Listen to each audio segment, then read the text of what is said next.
Jadi yang ingin saya katakan, Rusia sudah punya format polugri, politik luar negeri. 3 atau 4 hari lalu katanya ada pesawat tempur Amerika melintas batas Rusia lalu disergap. Disergap kan bukan dijatuhkan. Bisa disuruh turun, bisa juga diusir. Kalau cerita itu ada, maka cerita itu adalah sebuah permainan untuk menggiring Jinping datang ke Moskwa. From first hand, Trump melalui Putin harus mendengar apa sebenarnya posisi Cina. Cuma bebas ya, tapi harus aktif. Kita, ya. Itu. Kalau kita akan ketinggalan susah. Kan. Ini merubah konstelasi semuanya, terutama setelah kalau hanya bebas kita nggak bisa dilihat dari. Ya bebas artinya netral, blanko, abstain. Abstain. Itu saja. Kita nggak dihitung di percaturan dunia, Bang. Assalamualaikum warahmatullahi wabarakatuh, teman-teman semua, balik lagi bersama gua Vasco Rusemi di Macan Idealis. Bareng Babe lagi hari ini, gue pengen diskusi sama Babe mengenai isu-isu yang lagi hot mengenai ini, Be. Seperti yang Babe sampaikan juga, perang dunia ini akan segera terjadi. Dengan range-nya itu kan Babe sekitar dari habis Idul Fitri sampai Idul Adha nih kan, range yang Babe perkirakan nih. Prediksikan Babe seperti itu. Tapi selama ini kan, Be, yang jadi bahan pertimbangan itu poros-porosnya hanya beberapa nih kan, Be. Dengan sisi perang asimetris yang Babe sampaikan itu, porosnya Cina, Amerika, ya itu gitu loh, Be. Kan apa dunia ini cuma hanya 2 poros itu aja? Masa nggak ada lagi poros-poros yang lain, Be? 2 kubu ya? 2 kubu itu aja gitu loh, Be. Gimana perangan Babe, Be? Ya, kayak Rusia misalnya gitu loh, Be. Nah, itu yang paling menarik itu kita mengamati Rusia, ya kan? Di mana Rusia menempatkan dirinya. Kalau kita lihat, Rusia mempunyai sejarah yang panjang tentang masalah strategi, baik strategi perang ataupun dicerminkan dalam catur, ya. Pada tahun 70-an, saya lupa persisnya, itu ada pertarungan tingkat dunia antara Boris Spassky dengan Bobby Fischer dari Amerika. Itu 1 bulan kurang lebih orang sedunia terpana dengan pertandingan catur itu, ya kan? Luar biasa. Memang pertandingan pada akhirnya dimenangkan oleh Bobby Fischer. Tapi setelah itu kan Amerika tidak melahirkan tokoh pecatur lain selain Bobby Fischer. Catur itu betul-betul identik dengan Rusia, ya. Walaupun permainan catur itu diciptakan oleh orang-orang Persia, ya kan? Persia, ya? Persia. Yang ciptakan orang-orang Persia, yang jago orang-orang Rusia. Nah, orang-orang Rusia memang sangat terlatih di dalam pertarungan otak. Nah, perang juga kan pertarungan otak. Saya masih ingat Pak, pada tahun 1812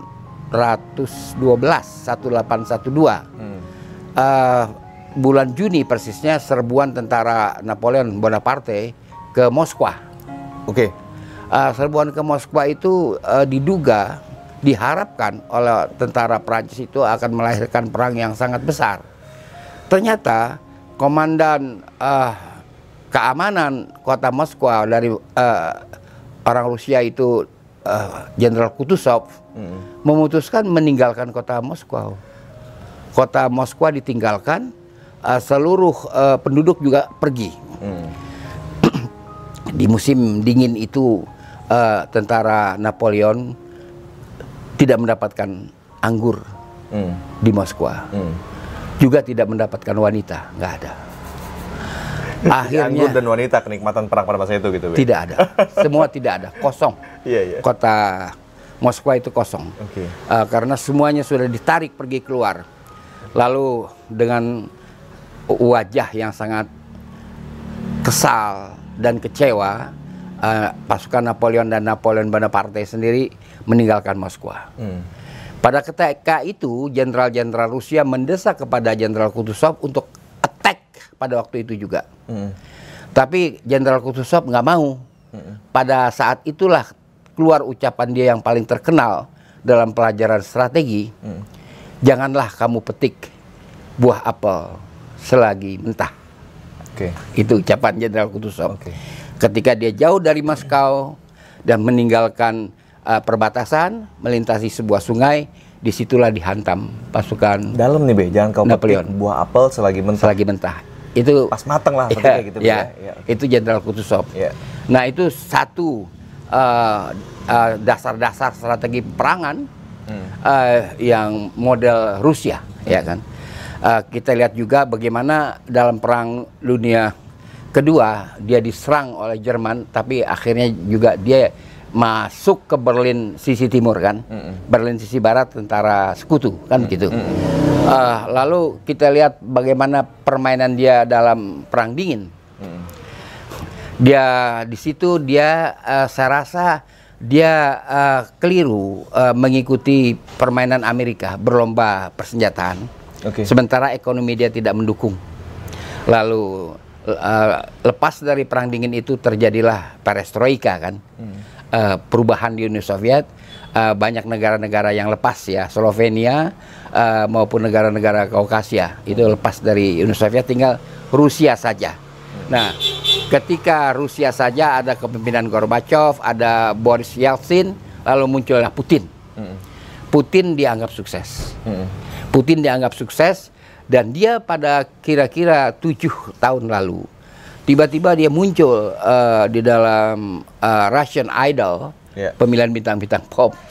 Dia menyanyikan lagu I Found My Thrill on Blueberry Hill, on Blueberry Hill, where I found you.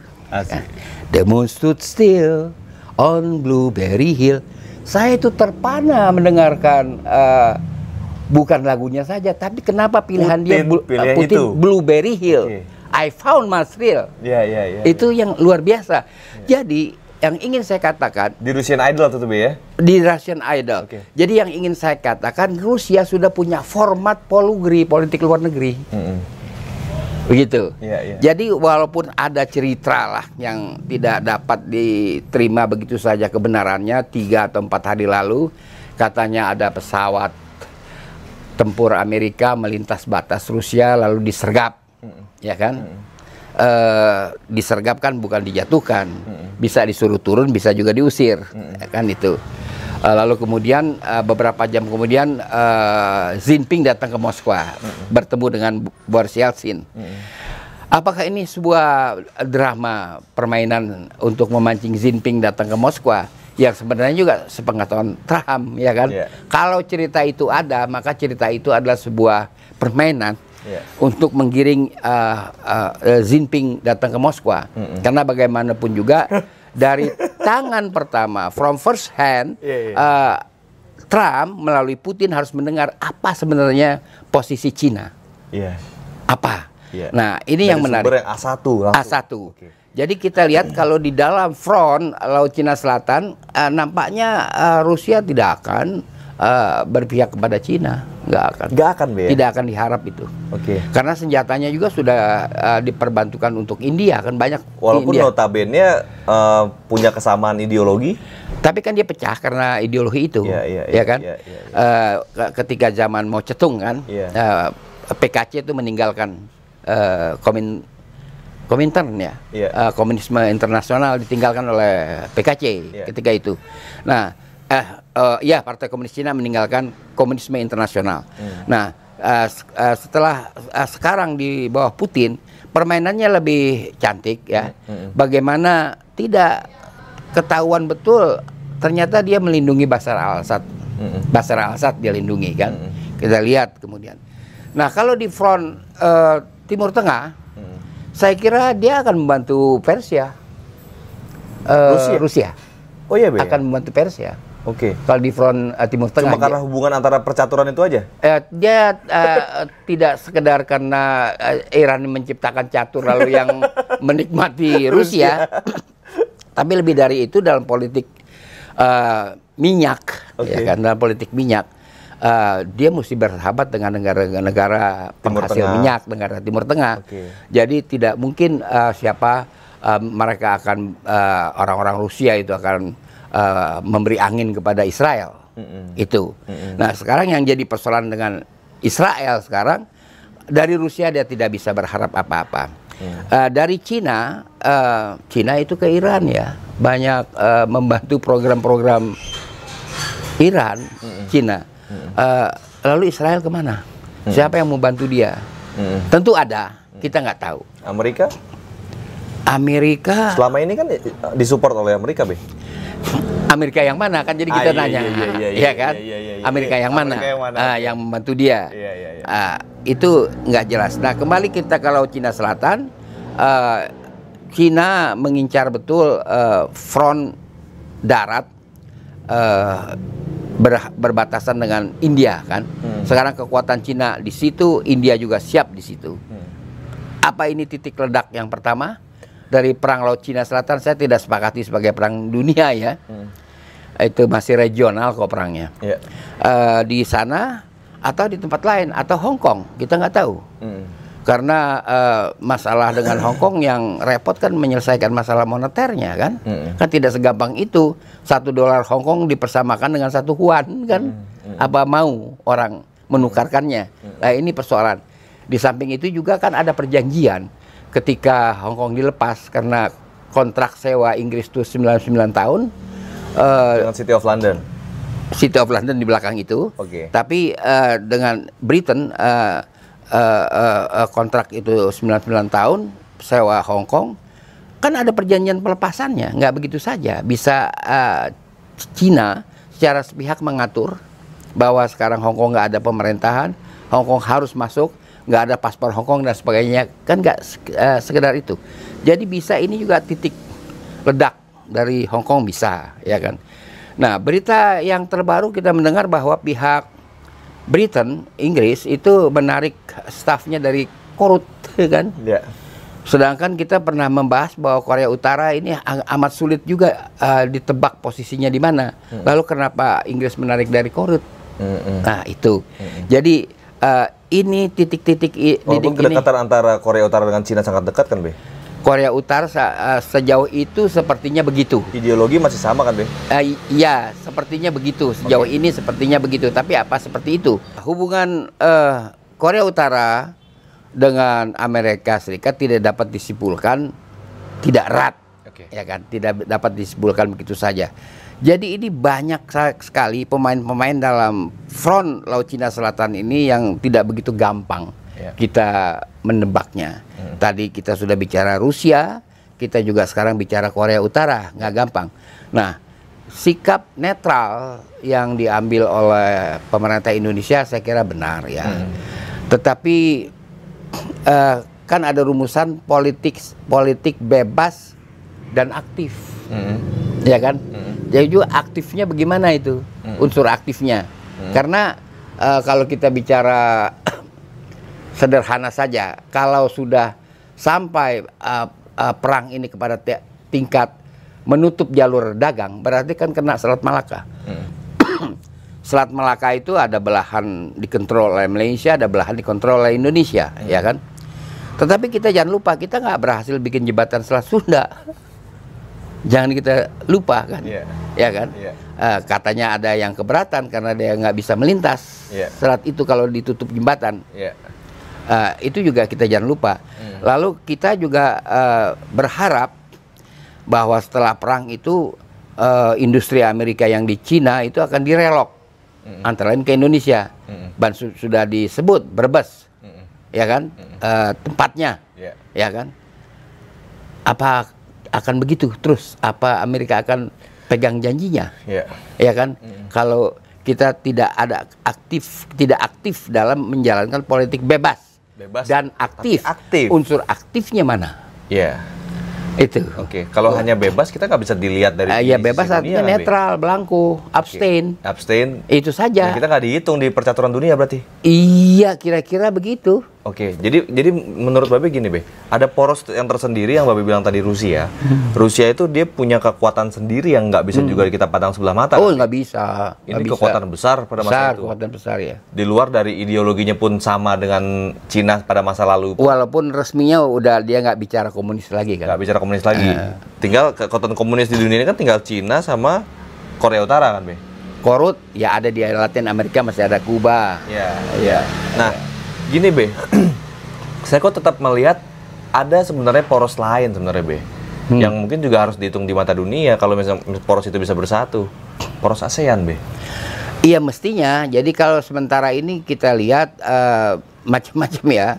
Ada yang sangat aktif seperti Vietnam ya. Ada yang cukup aktif seperti Malaysia, Singapura, ya kan, cukup aktif gitu. Filipina juga gitu kan ya. Jadi kita tidak terlihat aktif ya. Memang aktif, kita aktif. Cuci tangan. kita memang mengirim kekuatan militer di perbatasan Natuna, ya kan? Itu ada kita lakukan kan. Tetapi kan peperangan ini nanti seluruh regional ASEAN kena. Walaupun Papua Nugini itu tidak ada pendapatnya atau tidak ada suaranya mengenai perang ini, ya kan? Tapi itu kan akan melintas ke sana. Karena di Papua Nugini ada pangkalan Amerika dan pangkalan Cina sedang dibikin, kan gitu. Pangkalan militer Cina. Di Nugini ada pangkalan militer Amerika. Nah itu bagaimana nantinya kejadiannya dunia. Kalau apakah perang ini akan terjadi? Ya terjadi karena modal yang dipertaruhkan cukup besar. Tapi asimetris ya, Be ya? Iya, artinya nggak mudah kita membuat bipolarisasinya. Artinya kita belah duren, ya kan? Ini kelompok ini kelompok ini, nggak bisa kita belah duren. Nah di situ sebenarnya karena kita nggak bisa belah duren, nggak bisa membuat bipolarisasi, itulah aktivitas kita mesti di situ. Kita bermain di wilayah itu. Dan memang ini canggih. Kita mesti juga kalau Putin sudah nyanyikan lagu I Found My Trail on Blueberry Hill, kita kan paling nggak naik ke puncak gunung tinggi sekali. Paling nggak itu kita mesti janjiin kan. Kita nggak boleh kalah sama Putin. Jangan cuma bebas ya, tapi harus aktif kita ya. Itu. Kalau kita kan ketinggalan kan di sana mata dunia. Ini merubah konstelasi semuanya, terutama setelah perang. Setelah perang akan berubah semuanya. Kita lihat bagaimana setelah Irak berbicara tentang suku Kurdi ya, yang hampir di kebanyakan negara Arab tidak mendapat tempat politik, tapi setelah perang Irak dia mendapat tempat yang bagus dalam konstelasi politik di Irak. Nah ini saya katakan banyak hal-hal yang nggak terduga yang bisa juga terjadi setelah perang Laut Cina ya. Kalau setelah perang Laut Cina ini memang nggak mudah buat Indonesia merumuskan sikapnya, kecuali hanya mengatakan kami netral, ya kan? Tetapi buat Amerika Serikat sendiri, sejak zaman Presiden Obama mengunjungi Presiden SBY, itu Obama mengatakan bahwa Anda kepada SBY, Anda memberi tempat yang sangat tinggi pada Cina di sini. Obama bilang, Obama bilang saya ingin USA number one di Indonesia. Nah itu merupakan satu kebijakan bipartisan, jadi baik Republik maupun Demokrat sama seperti itu. Jangan dibilang Trump berbeda. Nah jadi di sini nggak mudah kita memainkan atau merumuskan bagaimana kita harus berposisi menempatkan diri dalam perang yang akan segera terbit, segera meledak di Laut Cina Selatan, ya kan? Dan itu akan ada pengaruhnya kepada dalam negeri kita. Paling sedikit juga pada konstelasi kepemilikan modal di sini, domestik ya. Itu akan ada perubahan-perubahan sendirinya, hal-hal itu. Jadi pola-pola investasi juga akan berubah juga setelah itu, ya kan? Saya kira Cina tidak akan seperti sebermula lagi. Dia boleh mengatakan bahwa dia siap perang, ya dia harus mengatakan begitu, masa nggak siap perang. Tapi di atas kertas sudah sulit lah. Cina bisa lolos dari kepungan ini, ya kan? Sangat sulit, dan itu akan mengubah konstelasi politik dalam negeri Indonesia. Kalau misalnya kepemilikan modal di dalam negeri juga berubah. Terus gimana nasibnya misalnya gini, Be? Elit Indonesia ini sudah ada yang membuat kontrak misalnya dengan Cina, kontrak quote and quote, kontrak yang ya Babe, maksudnya kayak gitu, Beb, kontrak yang tidak tertulis secara bisnis atau non bisnis, dua-duanya, Be. Dua-duanya. Bisa jadi karena memang kan kita bisa lihat nih, Be, arah elit kita sampai sekarang pun masih hanya seakan-akan bebas. Hanya seakan-akan bebas dan aktif. Tapi dengan perubahan kedudukan Cina nantinya setelah perang ini, itu akan berubah sendirinya. Mau nggak mau. Jadi nggak bisa keadaannya sama setelah sengketa atau setelah peperangan Laut Cina Selatan dengan sebelumnya itu nggak bisa dipersamakan, akan berbeda lah. Itu ada pengaruhnya di kawasan, dan itu yang harus kita kaji dengan teliti. Apa kira-kira pengaruhnya itu? Dan kita sudah dapat mengatakan Amerika akan unggul dalam peperangan ini dalam segala hal. Dia menguasai alutsista yang modern dengan material yang modern, yang unggul, semuanya dia menguasai itu. Kita tidak bisa mengharapkan Putin berpihak kepada China, nggak mungkin Putin berpihak kepada China. Lalu China bagaimana bisa menghadapi ini semuanya? Dia tidak begitu mudah berbuat terhadap Hong Kong karena masih ada perjanjian. Dia tidak bisa begitu mudah berbuat terhadap Taiwan, nggak bisa, ya kan? Dan juga dia tidak punya cara menyelesaikan atau menghadang keinginan Amerika untuk menyatukan Korea Utara dan Korea Selatan. Dan ini persoalan-persoalan perubahan performance Cina dalam politik dunia itu akan berpengaruh di sini. Kalau menurut Babe, kalau Babe kan sudah mengalami beberapa kali rezim nih Be ya, dan Babe selalu ada di pusaran elitnya, selalu tuh biasanya Babe. Nah, mana yang lebih diuntungkan apabila kita berkiblat ke arah Cina ataupun Amerika, atau mungkin juga ada poros lagi Rusia seperti yang Babe sampaikan itu? Ini begini ya, waktu sampai bagi dengan kita, Be, ya, sampai dengan berakhirnya Orde Lama itu kan tidak ada investasi dari negara-negara komunis kecuali kita banyak mengambil senjata dari Rusia. Tentu dengan kemudahan-kemudahan dalam term pembayaran. Tapi Cina itu waktu kan masih terbelakang ekonominya, nggak ada. Tapi kan dengan sekejap saja berubah orientasi ekonomi dan politik kita ke dunia barat setelah itu.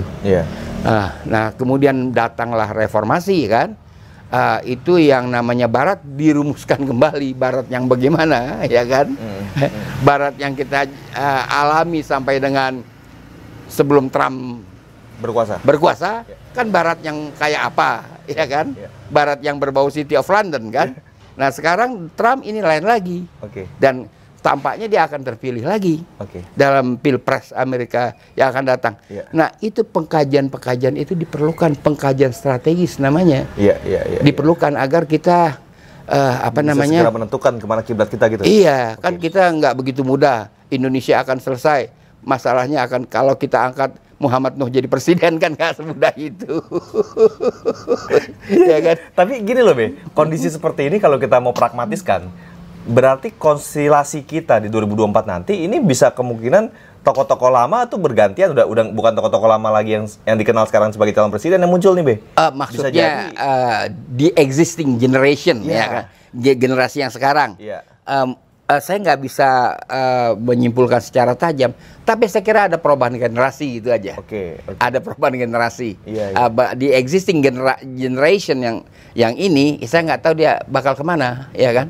Bakal kemana, karena Indonesia yang akan datang itu diperlukan kekuatan peradaban untuk membangun kembali Indonesia. Kita tidak begitu mudah mendapatkan modal, mendapatkan pinjaman dari manapun, tidak akan mudah. Setelah nanti perang Laut Cina Selatan, nggak akan mudah. Jadi kekuatan peradaban, kekuatan dalam negeri, termasuk kekayaan kita sendiri yang insya Allah masih ada, masih tersimpan di daerah Indonesia bagian timur misalnya. Itu harus berubah, orientasi semuanya berubah, dan generasi baru yang harus tampil. Iya, dan mungkin pusat kekuatan ekonomi pun di Indonesia bagian timur harus kita segera dibangkitkan Be ya. Iya, nampaknya begitu. Dan sekarang kan dapat kita katakan arus TKA dari Cina kan terhenti. Padahal perang belum meleduk. Ya kan, nggak ada lagi heboh TKA Cina di daerah Morowali atau di daerah Halmahera, nggak ada lagi. Kan bagaimanapun terhenti, apalagi setelah perang. Bagaimana nasib investasi Cina selanjutnya? Di sini itu harus difikirkan dari sekarang. Ya kan? Jadi mungkin banget ini akan ada tokoh lain selain yang ada beredar sekarang ini, yang existing ini. Yang bisa menjadi calon presiden. Mungkin sudah dipersiapkan juga. Bisa, nggak tahu siapa yang persiapkan. Tapi Indonesia baru lah yang akan muncul setelah ini. Gitu. Ini menarik nih guys. Jadi memang kekuatan poros-poros yang terjadi di dunia ini kan, kalau Babe bilang ini bukan perang dunia, ini perang yang ada di dunia kali Be. Kan nggak bisa kita pungkiri ini perangnya ada di dunia. Ini mempengaruhi iklim berpolitik secara nasional dan juga global. Nah, Saya kok melihatnya gini loh, Bek. Kenapa kita nggak memperkuat barisan ASEAN kita, Bek? Kan ASEAN dulu kan sangat Iya, kita kuat, sudah Bek. tekankan dalam YouTube yang lain kan, itu tetap harus ASEAN, poros kita harus ASEAN. Dan ASEAN berada di tengah-tengah dunia yang berubah setelah Laut Cina, itu jangan salah, dunia yang berubah. Gitu. Dengan kemelayuannya ASEAN ini kan, dengan Melayunya, kuat, sifat kan, Melayunya ASEAN ya kuat lah. Iya, kan? Gitu. Ya, teman-teman, menurut kalian gimana pandangan kalian mengenai kondisi dan fenomena yang terjadi saat ini? Poros-poros mana yang terbaik? Tadi kalau Babe sampaikan, bicara sejarahnya, poros-poros itu semua kita tahu gitu ya, tahu kalau misalnya kita ngikut ke poros ini kira-kira seperti ini, kalau kita ngikut ke poros ini kira-kira seperti ini. Tidak hanya untuk politik bebas, tapi kita juga harus politik bebas aktif yang harus kita laksanakan. Nah, tulis komentar kalian di bawah, apa saran kalian kepada pemerintah apabila misalnya video ini pun ditonton oleh orang-orang yang mempunyai kepentingan itu. Sebarkan video ini ke seluruh sosial media kalian. Jangan lupa like dan share video ini, subscribe channelnya, klik tombol loncengnya biar lo terus update di Macan Idealis. Assalamualaikum warahmatullahi wabarakatuh. Waalaikumsalam.